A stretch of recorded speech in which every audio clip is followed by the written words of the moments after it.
신명기 25장입니다. 오늘 말씀의 배경이해입니다. 25장의 주제는 정의입니다. 재판 상황에서 악인을 어떻게 정죄할 것인가를 다루고 있습니다. 본문은 죄의 정도에 따라 처벌을 달리해야 한다고 말합니다.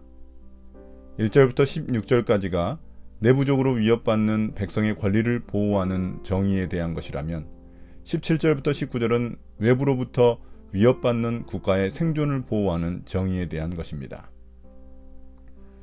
25장 1절부터 4절입니다. 법정 재판 규정. 사람들 사이에 분쟁이 생겨서 그들이 법정에 서게 되면 재판장은 그들을 재판하여 옳은 사람에게는 무죄를, 잘못한 사람에게는 유죄를 선고해야 합니다. 유죄를 선고받은 사람이 매를 맞을 사람이면 재판관은 그를 자기 앞에 엎드리게 하고 죄의 정도에 따라 매를 때리게 해야 합니다. 그러나 매를 40대가 넘도록 때려서는 안 됩니다. 40이 넘도록 때려서 당신들의 결례가 당신들 앞에서 천히 여김을 받아서는 안 됩니다. 곡식을 밟으면서 타작하는 소의 입에 망을 씌우지 마십시오.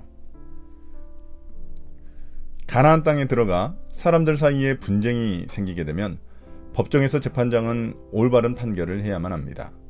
죄의 정도에 따라 태형을 가하되 과한 벌로 사람들 앞에서 수치를 당하게 해서는 안 됩니다. 태형의 한계는 40대입니다.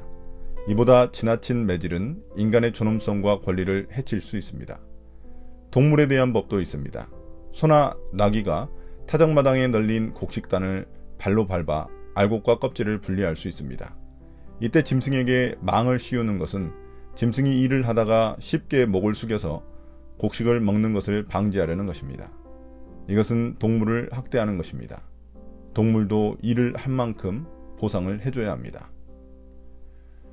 25장 5절부터 10절입니다. 수혼법 규정.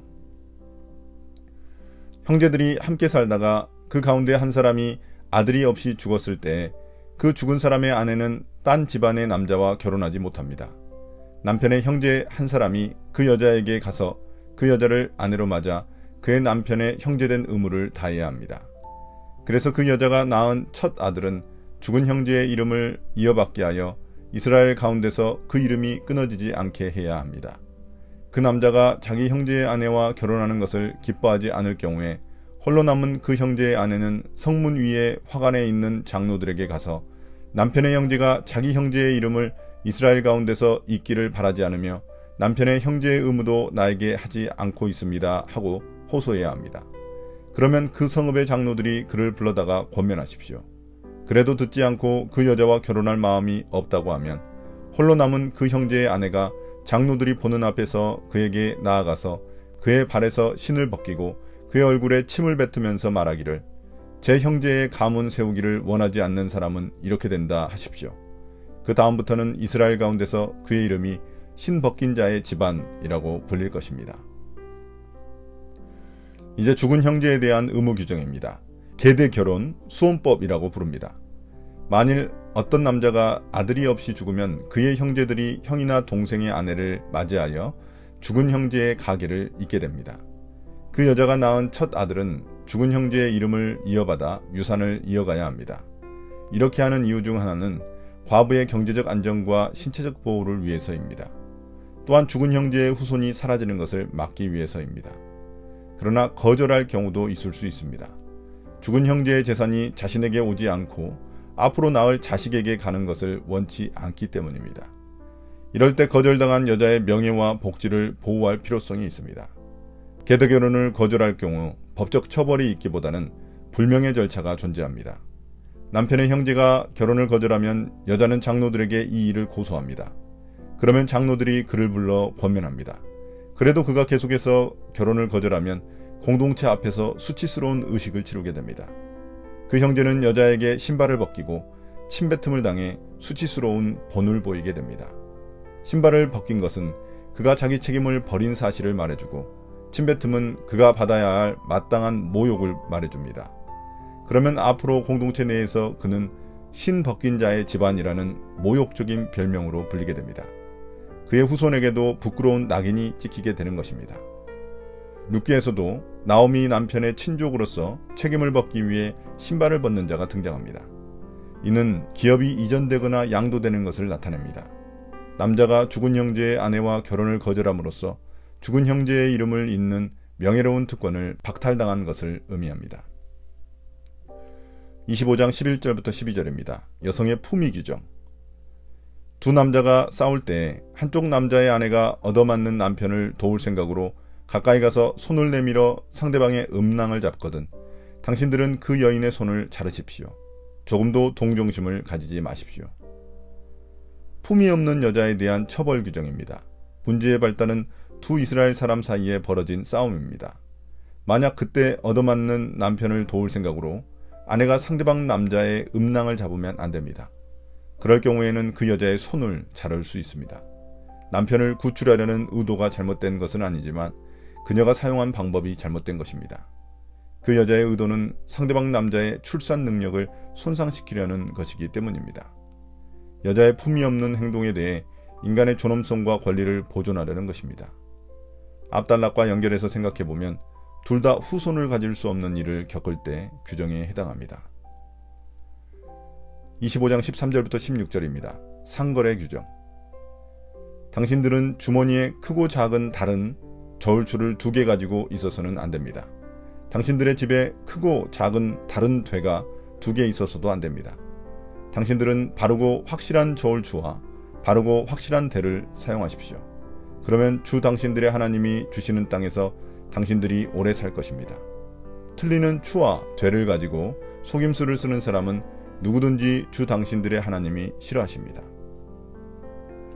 이제 의로운 인간관계에서 의로운 상거래로 관심이 이동합니다. 저울추와 되는 무게와 용량을 측정하는 도구입니다.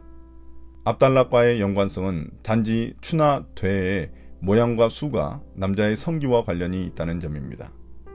상거래에서 이러한 도구들을 이용해 남을 속이는 행위를 해서는 안 됩니다. 이러한 속이는 도구는 집에 있어서도 안 됩니다. 그것은 하나님이 싫어하시는 행동입니다. 상거래에 있어서는 확실한 저울추와 되를 사용해야만 합니다.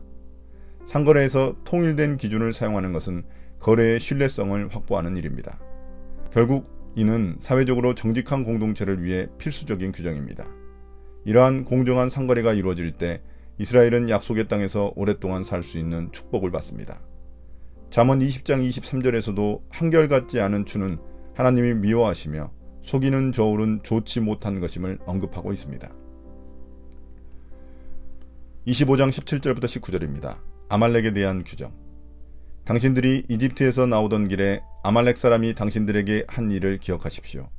그들은 당신들이 피곤하고 지쳤을 때 길에서 당신들을 만나 당신들 뒤에 처진 사람들을 모조리 쳐 죽였습니다. 그들은 하나님을 두려워할 줄 모르는 자들입니다. 주 당신들의 하나님이 유산으로 주셔서 당신들로 차지하게 하시는 땅에서 주 당신들의 하나님이 당신들 사방의 적들을 물리치셔서 당신들로 안식을 누리게 하실 때 당신들은 하늘 아래에서 아말렉 사람을 흔적도 없이 없애버려야 합니다. 이것을 잊지 말아야 합니다. 이제 아말렉에 대한 공의로운 처벌에 대한 규정입니다. 이스라엘은 이집트를 탈출할 때 아말렉이 했던 일을 기억해야만 합니다. 출애굽기 17장에 보면 아말렉과의 전쟁이 기록되어 있습니다. 출애굽기에는 자세히 나오지 않지만 오늘 말씀에서는 아말렉이 이스라엘의 본진에서 뒤처진 후미를 공격한 사실을 부각하고 있습니다. 아말렉의 이런 비열한 공격은 그들에 대한 이스라엘의 증오를 야기했습니다. 아말렉은 앞으로 이스라엘 역사 속에서도 이스라엘을 끊임없이 괴롭힌 민족입니다. 하나님은 그 민족이 하나님을 두려워할 줄 모르는 민족이라고 말씀하십니다. 그러므로 이스라엘은 가나안 땅에 들어가서 자리를 잡으면 아말렉을 모두 없애버려야 합니다. 앞으로 아말렉은 히스기야 때가 되어서야 비로소 국가로 존립하지 못하게 됩니다. 오늘의 묵상입니다. 정의로운 공동체를 이루기 위해 필요한 것이 공정한 재판, 정직한 상거래입니다. 그 피해자는 결국 돈 없고 힘없는 약한 자들이 될 것이기 때문입니다. 그러나 이러한 사법적 정의, 경제적 정의를 실행할 때에도 인간의 존엄성을 잊지 말아야 합니다. 우리 사회는 얼마나 이런 정의가 잘 세워져 있을까요? 법에 있어 유전무죄, 무전유죄, 그리고 기업이 소비자를 기만하는 소식들이 우리들의 눈과 귀를 사로잡습니다. 우리 그리스도인들로 인해 이 땅이 좀 더 정의롭고 좀 더 자비로워지기를 소망해 봅니다.